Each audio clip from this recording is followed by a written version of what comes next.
Welcome to Candid Conversation. My name is Venkatraman, and today we have a special guest with us, Union Environment Minister Mr. Prakash Javadekar. Thank you, sir, for giving your time. Yes. So, first of all, congratulations for this historic agreement in Paris. Thank you. Because we wanted a comprehensive agreement, because climate change is a real thing, is a science-based thing, and it is impacting the world. And we must assure the world or the future generations that whole world has come together to give them reassurance that we will act responsibly to ensure that we mitigate the challenge posed by climate change. So that is the reassurance which has come from Paris. So our Prime Minister Narendra Modi has said, very rightly so, that no country has lost or no country has won. What has won is environment. What has won is the future generation, and they have got the reassurance what they deserve. And what does it mean for India and Indians, sir, especially? What exactly are Indians learning from this historic agreement? See, we achieved all our goals which we had set and which we had discussed with you when you interviewed me before I left for Paris. Our interest is and always will be that we are a developing country. So we must get our development space. We will have little more emissions. We'll walk the energy efficiency path. We'll walk emission reduction path, but still our emissions will little grow. So the developed world must take absolute cuts in their emissions so to provide us the space without impacting the climate change. And so that Paris has given us the development space. The INDC is what we have given for 2030 from 2020. All is accepted, and we are assured by this agreement that India can carry out an ambitious development program, ambitious poverty eradication program, ambitious energy access program. All will go without any disturbance, without any conditions, or without any cap on it. So, reaching the agreement is one part. That's historic, as you were mentioning. I mean, but across the world, if you look at it, there are developed countries, poor countries, developing countries. The people, what are the benefits people would be getting out of this? I mean, if they have to take it on to themselves, if they feel that it is their own agreement, what are the benefits they get? See, there are 196 countries have come together. Today, we are under the Kyoto Protocol. That regime is still continuing till 2020. In Kyoto, Japan, where it happened, walked out. America walked out. Canada walked out, Australia walked out, New Zealand walked out. In a way, 30% of emission nearly walked out of Kyoto. And so there was no meaning in Kyoto. Now this time, all 196 countries have pledged that we will participate, we will take up what we have decided in Paris, and will walk the talk. That's a great reassurance. So world has got the assurance it wanted that world will walk a responsible path of climate action, whereby developed countries will cut their emissions and developing countries will walk energy efficiency path, emission efficiency path, and that is the way we all will converge, where the temperature will not rise over 2 degrees, what is permissible in science. And how about the implementation, sir? What exactly are the assurances? Now, many people have a question. The agreements have been reached, all the countries accepted on these points, but what if they actually do not go or do not reach that position to implement these things in a successful way by the 2020 or 2030 targets they had set up? Now, immediately after this Paris summit, from March onwards, there will be many new meetings happening which will create mechanisms to ensure that what is decided in Paris, the rules are made of it, the responsibilities are fixed on each nation, and every country reports, and there are reviews, global stock taking as we say, every 5 years. And so there will be a complete architecture drawn in next 3-4 years, so that from 2020 onwards this agreement can be implemented. So there are 4 years work will undergo now. But that is one. What we have won or what we have achieved is, for India, it's a unanimity of view of all parties. When there is diversity in political space, there are 38 parties representing various shades of opinions in parliament, but all are on board on this issue. Absolutely, that's a big achievement. In America, there are only 2 parties, but they are polar parts on this issue. But in India, we have a total political unanimity on this, because our interests we have protected. What were our interests? Our interests were 3. First, that world must accept the link of this agreement with the convention, so it has to be from the based on convention, and it must accept the principle of equity and CBDR. That is accepted. So it's a common but differentiated responsibility. So common responsibility of all countries to walk good path for climate change, but differentiated responsibility for developed world to take more action, and developing world will take efficiency actions. So that is the differentiation. So that is achieved. And third and most, the developed countries shall provide finance and technology support and capacity building support to the developing world. That is also accepted. Out of 196 countries, many are very small islands. I always went with them and I told them that we are also many small islands. India has more than 60 islands where people are staying. We have 1300 islands in all, but inhabited 60 islands. So we also face the same problem. So we have coastal 5,500 kilometers of coastal line. So every country with all its features can say that they have achieved something in Paris, because many issues which were not decided earlier have been decided in Paris. So as that you mentioned the financial help of $100 billion by 2020, but the point is that there is some sort of speculations about it, the criticism on it as well, because this point was actually not included in the legally binding draft, but then it was only included in the decision-making test. So basically there are doubts that if it is not legally bound, will that happen? Also, after 2020, this will be once again reviewed after 2025. For 5 years, there is no space. That's what people have. No, but that is not a correct interpretation. $100 billion per year up to 2020, scaling up, is one part of it. After that, they have to scale upward, but it will not happen backward. from 2025. No. 2025 will be review of how much upward scale can be happen. But it will continue of $100 billion and little more from 2020 to 2025. In 25, this will be decided that it will be 125 billion per year or 150 billion per year, whatever is the condition. So that scaling up will be decided, quantum will be decided in 25, but scaling up will start from 2020. But it is not legally bound, sir. No, I think it is. Decision is all agreement, part of agreement.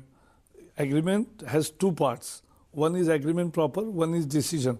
Though in the perfect legal sense, it is not legally binding, but it has been a commitment of all, in presence of all. And so everybody has to follow. I hope that without finance, and I'll tell you, we call spade a spade. So when OECD countries gave a report that $62 billion they have mobilized for climate finance, we x-rayed it and analyzed it and put forward before the world that $62 billion is not a correct figure. There are many double accounting exercises. Other development assistance, international assistance has been converted into climate finance, which is not correct. And therefore, we brought out a booklet which became so popular there in Paris that after 2-3 days, this OECD $62 billion figure disappeared, and it was not in the discussion at all. Nobody was justifying. Right. And so when we talk about the developed countries itself, in fact, you were quoted, I mean, when that you said it, that after the agreement was reached, you said that development countries are still far below them, their historical responsibilities and their shares. What exactly was happening? Because there is one point, if we completely look at the agreement as well, one thing which comes out is that the developed countries have actually got rid of this responsibility of cutting the emission cuts. As you were mentioning, the shall and should case. If you read the article 4.4, that clearly says developing countries should go for it. Developed countries have a problem that with this word called shall and should, and that was changed. No, actually it was shall and should. The controversy happened about finance actually.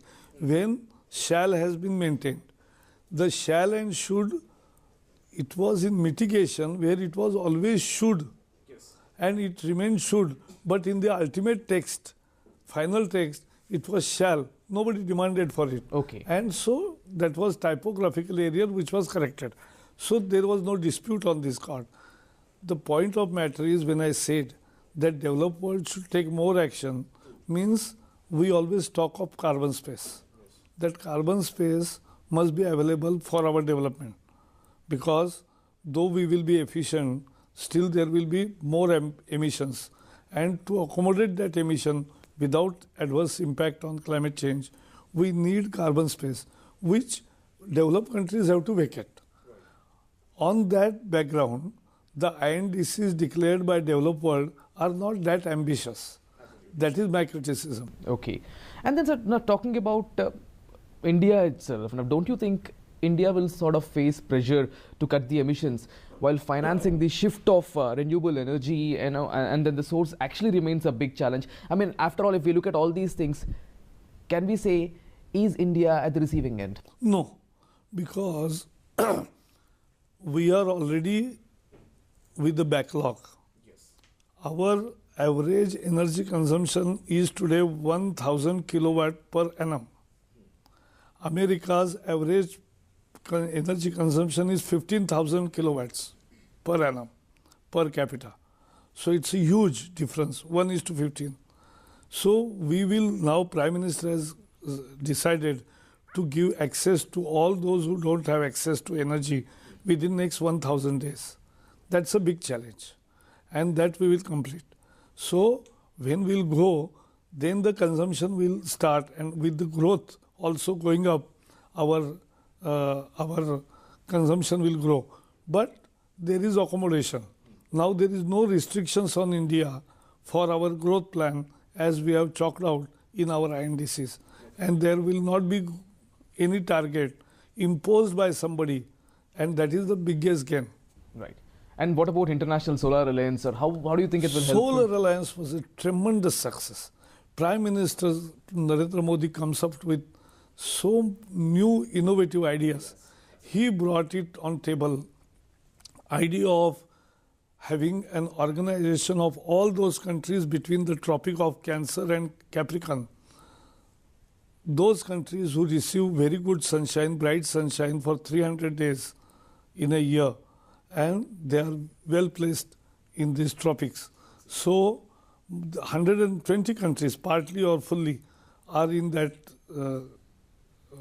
range and that zone. So therefore, we launched Solar Alliance there with the help of French government, in association with French government, and it was a huge success. More than 35 heads of countries were together there for the function, and more than 70 ministers and countries participated in it, and it was a huge success. So I think that this idea has clicked. It will not create only buyers forum. It is innovation, it is everything. And so this initiative, this will bring investment, newer technologies, different kind of technologies which suits solar radiation to be tapped more effectively in tropical regions. So this will bring out many new good things to the solar energy sector, which will ultimately impact in reducing the price further. Well, absolutely, sir. These innovative ideas, India actually made a special place in the COP21. That is pretty much clearly evident indeed. And now, when you were mentioning about the emission cuts as well, sir, and also holding the global temperatures below 2 degrees centigrade, the question is, who will switch off the lights first? That was your own statement. Yeah. When it was discussed that 1.5 should be the target, I gave the comment that I am okay with 1 degree also, because I like to have it stop as it is today. But who will switch off the first? Who will switch the lights first? Because developed world then will have to bring to net zero emission within next 4-5 years. So if that is the case, who will switch off the lights first? So that was my comment. But now it is mentioned very clearly in agreement that our aim is to keep temperature below 2 degree, but try for 1.5 degrees. So that try is an ambition which has been mentioned. And so now coming to India, now we spoke about COP21. Now in India, now the repercussions, what exactly is next is a bigger question. So, like, we are a country of almost over 120 crore people. Every individual has got his or her own lifestyle. Jeevan Shaili, as Prime Minister Narendra Modi says. And also, they, in a way, in their own way, they are actually interacting with the nature. They save the nature or they harm the nature with their actions and everything. And it is not one responsibility of the government as a minister, yourself, or a government or any organization to save the nature and then implement all these targets and everything to reach the desired targets. It's everyone's responsibility. So it requires a mass movement. There's not just one person who can do it. Such a bigger nation with varied cultures and traditions. It's a Herculean task, sir, to be really very frank. How are you planning to achieve this? Yes, your question is absolutely valid, and because lifestyle is the real answer. Mahatma Gandhi used to say that earth can take care of all needs of all, but not greed of all. So if you are greedy, you will require 4 earths, which you don't have. We have only one planet, and therefore sustainable lifestyle was brought out on table again by our Prime Minister. And I am very happy that this time lifestyle has been accepted as a part of preamble, which is very important. This is, we always say, we have brought a good book called Parampara, which was launched by Prime Minister there in Paris. So Parampara gives us the Indian ethos, Indian ways of sustainable consumption. In housing, our rural housing is such where you don't require heater in the winter and AC in summer. That's environmental friendly houses. Then we have wells and water system, water flows and interlinking of lakes system which preserves water. That's a base conservation. Now that is getting destroyed because of new buildings coming up in that areas. That is not a good thing. So we'll take people along, we'll make more rules, we'll make more laws stringent, and we'll ensure that our lakes are restored, our lakes are protected, our wetlands are protected, and we go a sustainable way. So we have to save electricity, we have to save energy, we have to save water, all this in best interest of the country. Yes. And this is what the Parampara depicts, how the Indian lifestyle is. And we could prevail upon the world that unless the world thinks of lifestyle issues, it won't be possible to mitigate the challenge really. Only technology and newer innovations will not bring solution. They will, but ultimately it boils down to lifestyle. And so lifestyle was, many countries were not ready to include that in their text. Okay. But it came as a part of preamble, and that's a great victory for India. Absolutely. And even experts, when you talk about the lifestyle, experts believe that there is no problem with the people who are living in rural areas because they obviously depend on the natural sources for their comforts. But then the problem comes with the urban population. They have to change the lifestyle. Unfortunately, they have to get some awareness about saving the planet or something. That's what experts believe. Indeed, and certain times we see that this is a fact. We have come out with a booklet, Climate Change or Climate Friendly Lifestyle. what you can do to every day to be climate friendly. And that booklet we are going to popularize all over. There are 100 things what you can do which will save water, which will save energy, which will be eco-friendly, and that friendly behavior everybody is expected to do, and we are going to propagate it more effectively. And I am sure that even urban population, we are bringing it in education, so it will be. So you talk about education, in fact, that actually triggers me one point. Now, many countries have got environmental sciences as specific subject itself, but unfortunately in India, we see in some places and we don't see in some places this environmental related education. Do you think that should be there from the schooling point itself, because that itself will actually have an imbibed culture that comes in? Absolutely, and we'll have a comprehensive meeting after the parliament session is over with the HRD ministry, how to ensure our environmental friendly syllabus and how to sensitize students effectively, because they are the agents of change. Absolutely. So that this will we can see this is going to happen. That is a good news, sir, indeed. And then talking about, sir, any plans, because we have, say for example, we have Swachh Bharat Abhiyan. This is one thing very much related to, very much closer to the saving the nature itself. And how are you planning to take Swachh Bharat as well? Swachh Bharat requires scientific based waste management, solid waste management, e-waste management. We have now 100 crore mobile phones. That means every year 30 crore mobile phones are going into waste. So you have to properly manage the e-waste. Plastic waste, every day 15,000 tons is generated, 9,000 gets collected, 6,000 remains all over splitted, and it will remain for hundreds of years. Absolutely. So the plastic management waste becomes very critically important, and we will achieve it. So plastic, then we will go ahead with immediately to hazardous waste management, and all waste management rules are revamped. They are in the final stages of approval, and once we approve it, from January, we will implement the new waste management rule, which will be the real contribution to Swachh Bharat. And last but not least, the polluting industries whose affluent water, untreated, used to go to river beds and water bodies. Now we have asked them, mandated them to put 24/7 monitoring mechanism on their affluent water discharge point and on their chimneys. So every 15 minutes we get alerts if something is going beyond the limits permissible, if the affluent water or air, immediately we get alerts, and those alerts immediately those companies also receive. More than 1,800 companies have installed such machines. It's a wonderful revolution, silent revolution, and we are going to showcase it to the world now. Right, so a few two quick questions. So like India is planning to double its coal output by 2020. The same time we are talking about emission 2020, no. It will be about 20. Yeah, that is basically. But yes, But then we are talking about carbon emission cuts. No, because both things will happen. We are not going to take cuts.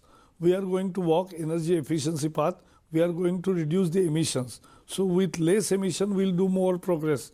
So what we are doing is that we are launching simultaneously 175 lakh, 1,75,000 megawatts of power, renewable energy, solar, hydro, wind, biomass, and wind, all put together. Yes. So this is the biggest program. So renewable along with coal production will bring down the emissions, but as we grow, our emissions will rise, but rise more efficiently. Right.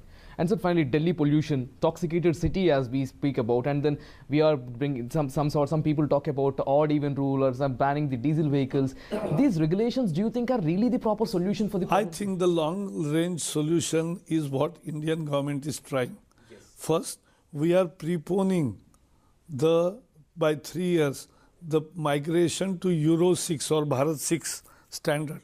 So Bharat 4 standard, that is equivalent to Euro 4, will be which is today implemented in only 63, will be implemented in now all over the India by 17, in 19 Euro 5 and 21 Euro 6. So vehicles will be compliant to that standard, and this will be also compliant to fuel. So that will really reduce the pollution.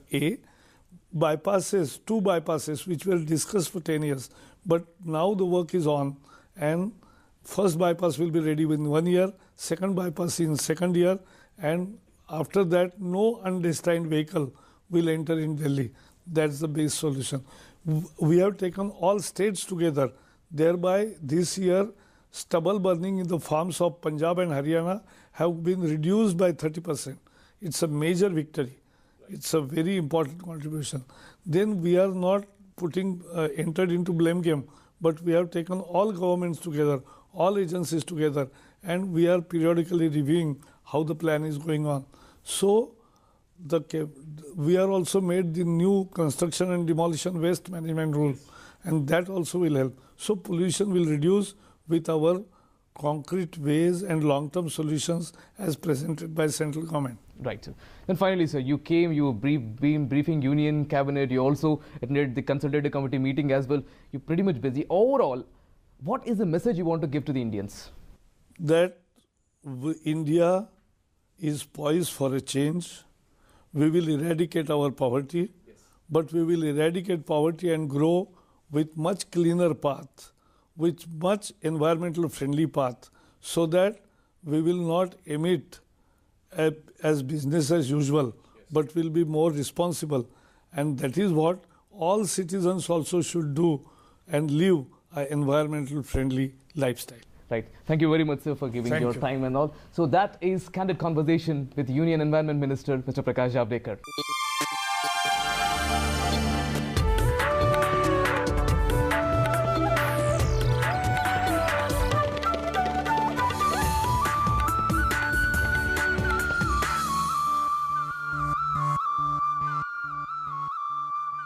दाम पर जमीन लेते हो, सरकार के बैंकों से आप कर्जा लेते हो बहुत न्यूनतम ब्याज से, तो फिर ये हक बनता है पब्लिक का कि इसका दुरुपयोग हुआ कि नहीं।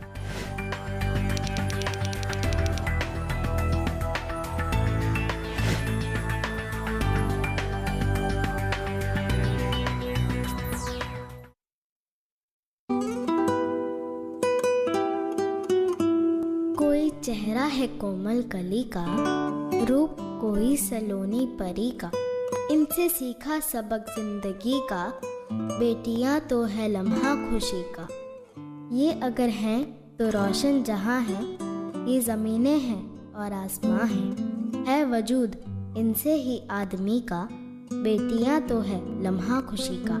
हमने रब को तो देखा नहीं पर नूर ये है खुदा का ज़मीं पर, एक एहसास है रोशनी का, बेटियां तो है लम्हा खुशी का, इनसे इनकी अदाएं न छीनो।